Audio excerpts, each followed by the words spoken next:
नमस्कार, मी पूजा नवाथे. तुमच्या सर्वांचं स्वागत आहे ज्ञान योगमध्ये.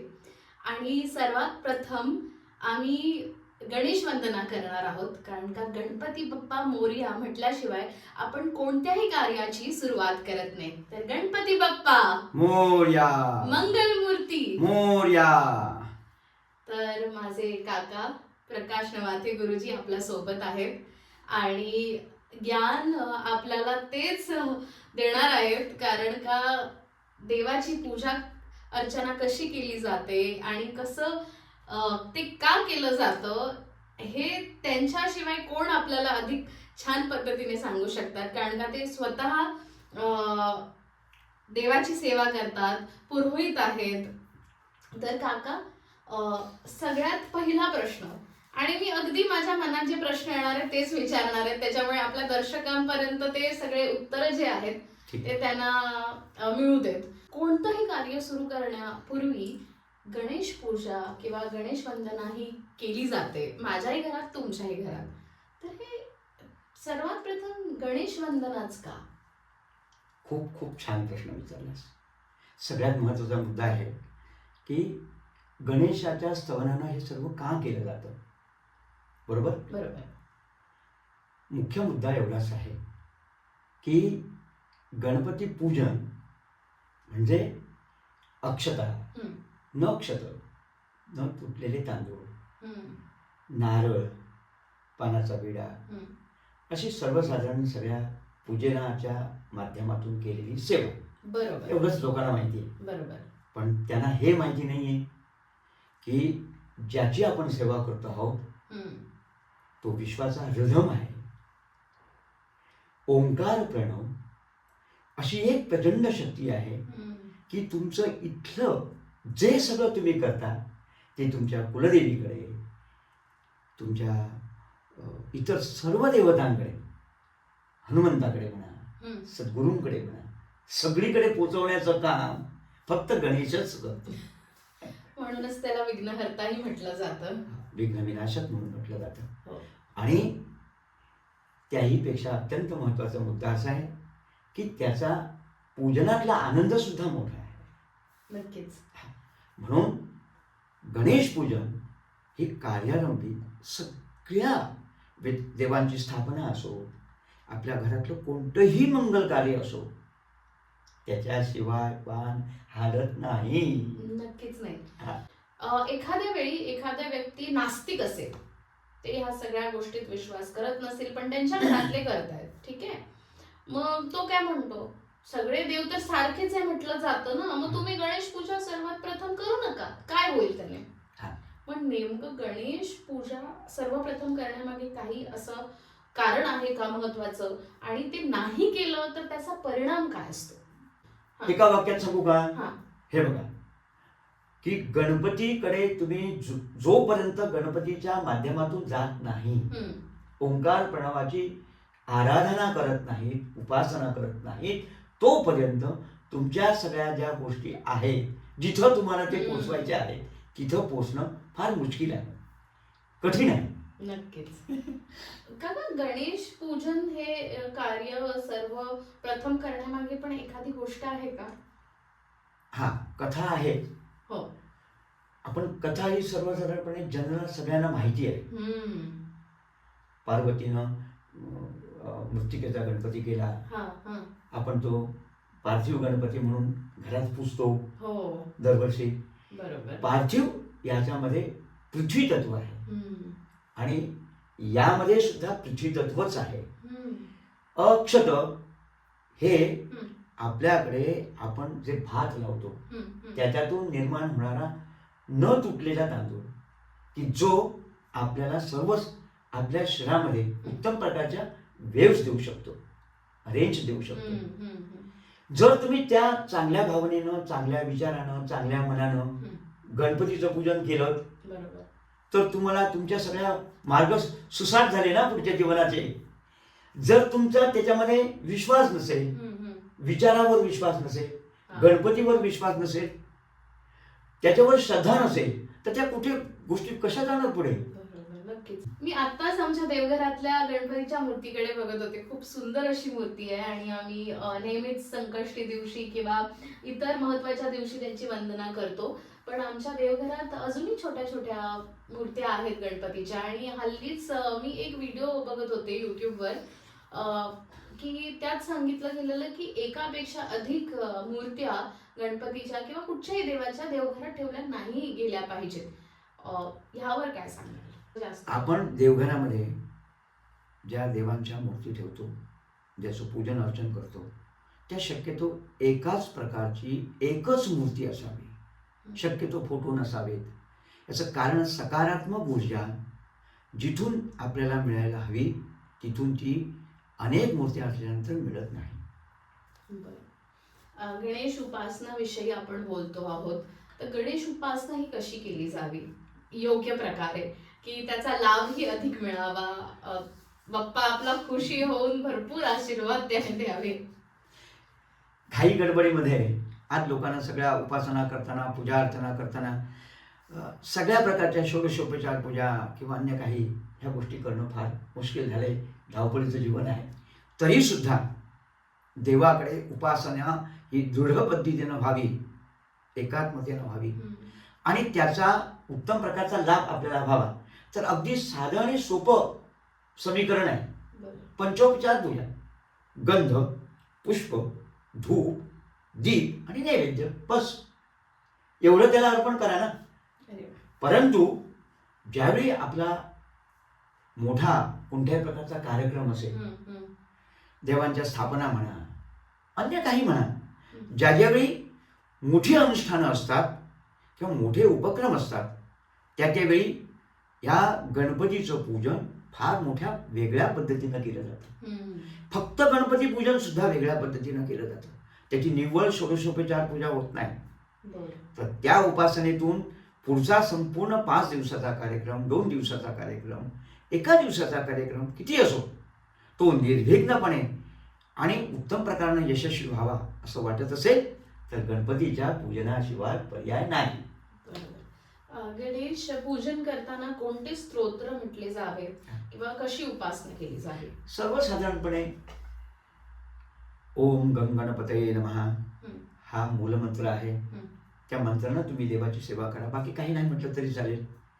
गजाननाय नमः असं म्हणा, श्री गणेशाय नमः असं म्हणा.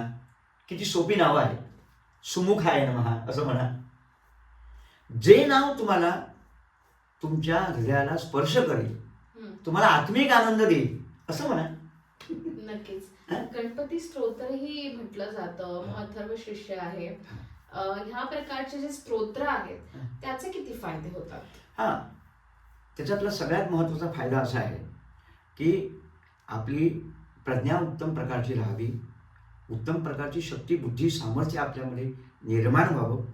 देवतेच्या उपासनेमध्ये आपल्याला दृढभाव निर्माण व्हावा एकात आणि आपलं मन तल्लीन व्हावं.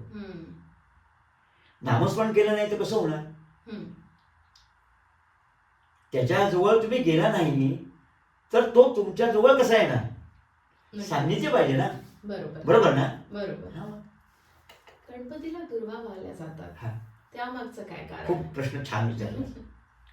त्वंदुर्वे मृतजन्मासी वंदितासी सुरेरपी सौभाग्य संतती करी सर्व कार्येषु शोभन. काय बघा केवढं सामर्थ्य आहे दुर्वामध्ये. त्या दुर्वामध्ये काय आहे ते बघा. दुर्वा ह्या ज्ञान आणि विज्ञानाच्या पलीकडच्या आहेत. कारण त्याच्यामध्ये आनंद तो गणपतीला वाहण्याचा आहेच, पण विज्ञान पण आहे. आपल्या शरीराला ते अत्यंत आवश्यक आहे. सगळ्यात महत्त्वाचा मुद्दा की आपल्या शरीरामध्ये जे विष निर्माण होतं नाना प्रकारानं, ते सगळं काढण्याचं सामर्थ्य आहे. गणपतीला सुद्धा त्याच्यासाठीच ते दुर्वा वाहतात ना. म्हणून पहिलं आद्य गणपतीचं पूजन, नंतर मग महागणपती ज्याला आपण आसनस्थ करतो त्यांची पूजा, इतर देवतांची पूजा, असा क्रम लागला जातो. पण गणपती पूजनाशिवाय पुढे जाता येत नाही. गणपती पूजन जे असतं ते फारच महत्वाचं असतं कोणत्याही पूजा अर्चनेसाठी. तर गणपती पूजन मध्ये आपण शक्यतो बघतो की अक्षता ठेवल्या जातात, नारळ ठेवला जातो. त्यामागे काही कारण आहेत का? हो, सगळ्यात महत्वाचं कारण सुपारी सुद्धा ठेवतात.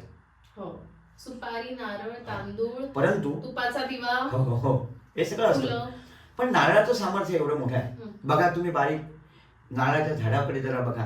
हं, त्या नारळाच्या झाडाकडनं जो नारळ इतक्या उंचावर जातो, ज्याला कुणाचाही स्पर्श नाही, ते पाणी जे आहे हे अमृत आहे. हं. बरोबर ना? मग ते अमृत, जे अमृत या नारळामध्ये आहे, हा.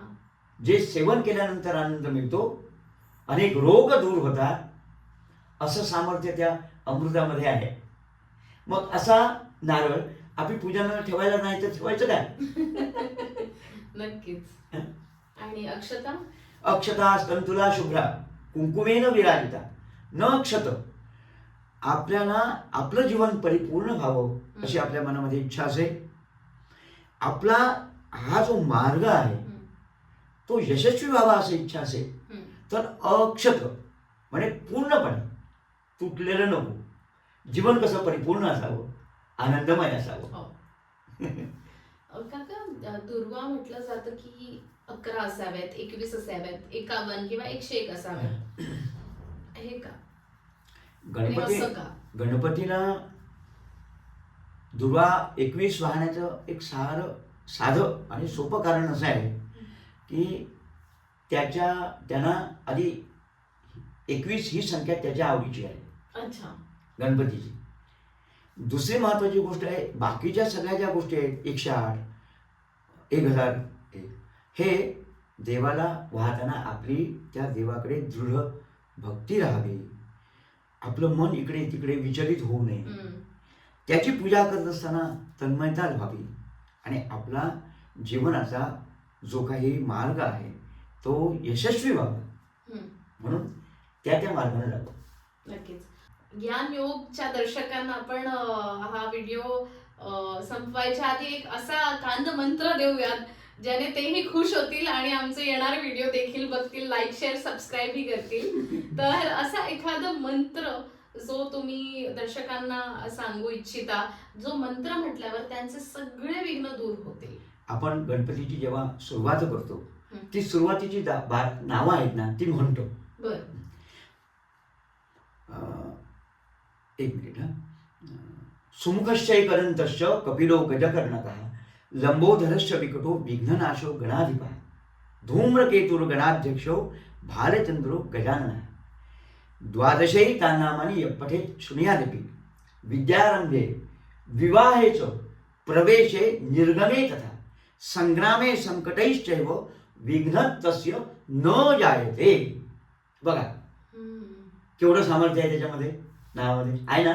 हो, हे संस्कृत मध्ये तुम्ही म्हणाला. हो, ज्यांना संस्कृत येत नाही त्यांना सोप्या पद्धतीत असं मराठीमध्ये काही आहे का? आहे. प्राकृतमध्ये सुद्धा प्रणव मेषचा देव हे जसं वेदोक्त आहे हा. तशी त्याची 12 नावं ही अशीच. गणपती स्तोत्र, गणपती स्तोत्राचे मध्ये आहे. देवम आपल्या सर्वांना माहितीच हो, असेल. हो. मग ते किती वेळा म्हटलं जावं की सकाळ संध्याकाळ दोन्ही नाही, वेळा तुमची असं उपासना काही आहे का? तुमची उपासना याच्यावर बऱ्याच गोष्टी अवलंबून आहे, डिपेंड. हम्म. तुम्हाला मग काही करावंच लागत नाही. तुम्ही एकदा त्याच्यामध्ये तल्लीन झालात की तुम्ही तुमच्यातला दुरावा दूर होतो. म्हणजे एकदा ही मनापासून जर तुम्ही साधना केली तर ते देवापर्यंत अगदी 100% मनापासून करा. तर आजपासूनच तुम्ही सुद्धा गणपती बाप्पाची साधना सुरू करा, जेणेकरून तुमच्या आयुष्यातले सगळे विघ्न दूर होतील. आणि अशाच प्रकारचे जर तुम्हाला निरनिराळ्या विषयावरती व्हिडिओज बघायचे असतील तर ज्ञान योगला नक्की फॉलो करा, सबस्क्राईब करा आणि आम्हाला कॉमेंट्समध्ये नक्की कळवा कोणत्या विषयावर किंवा कोणत्या देवाविषयी तुम्हाला अधिक जाणून घेण्यात इंटरेस्ट आहे. काका, हा व्हिडिओ संपवण्यापूर्वी तुम्हाला आमच्या दर्शकांना काही सांगायचं आहे का? आज आपण भरपूर काही गणपतीविषयी बोललो, भरपूर चर्चा केली आहे. असा एखादा विषय किंवा प्रश्न माझ्याकडनं राहून गेला असेल, तुम्हाला काही सांगायचं असेल तर नक्की सांगा. आज मला ज्ञानयोग या माध्यमातून आपल्या सर्वांना असं सुचवायचं आहे की उपासनेला दृढ चालवावे, सत्कर्मयोगे वय घालवावे, सर्वामुखी मंगल बोलवावे. तुम्हाला जर या मार्गाने जायचं असेल तर उपासना दृढ असावी. उपासनेशिवाय पर्याय नाही. आणि म्हणून सनातन संस्कृतीचा आपण स्वीकार करा. सनातन संस्कृतीमध्ये हा आपल्याकडे जो काही गणपतीच्या उपासनेच्या माध्यमातून आपल्याकडे व्हिडिओ आम्ही सादर करतो आहोत, त्या व्हिडिओच्या माध्यमातून तुम्ही आम्हाला कळवा की या गोष्टीविषयी आम्हाला तुम्ही, मग आम्ही त्याच्याविषयी बोलू ना. नक्की. आणि तुम्ही जो मंत्र म्हणालात संस्कृतमध्ये, तुम्ही तो मंत्र मला लिहून पाठवू शकता का किंवा देऊ शकता का? म्हणजे मी कॉमेंट बॉक्समध्ये आमच्या डिस्क्रिप्शन मध्ये नक्की आमच्या दर्शकांपर्यंत शेअर करेन आणि ते दररोज त्या मंत्राची उपासना करू शकतील. एक असा किंवा एखादं पुस्तक आहे का, किंवा कुठून त्यांना हा मंत्र सापडू शकतो? एक तो सगळीकडे मिळणार आहे. बरं. असा साधा सोपा मंत्र गणपतीचा आहे. अभीप्सितार्थ सिद्ध्यर्थम पूजतो यशुरासुरैः सर्वविघ्नहर तस्मै गणाधिपतये नमः. बरं. मी नक्की डिस्क्रिप्शन मध्ये दोन्ही मंत्र जे काकांनी आपल्या समोर सादर केले ते नक्की मी डिस्क्रिप्शन मध्ये लिहून पाठवण्याचा प्रयत्न करेन. संस्कृत भाषा कशी घेतात मला येत नाही, पण मराठीत जेवढं शक्य होईल तेवढं मी नक्की तुमच्यापर्यंत पोहोचवण्याचा प्रयत्न करेन. आणि हा व्हिडिओ तुम्हाला कसा वाटला नक्की आमच्यापर्यंत कळवा, जेणेकरून आम्हालाही मोटिवेशन मिळेल तुमच्यापर्यंत असेच अनेक व्हिडिओ आणण्याचं. Thank you so much. Thank you so much. धन्यवाद. धन्यवाद.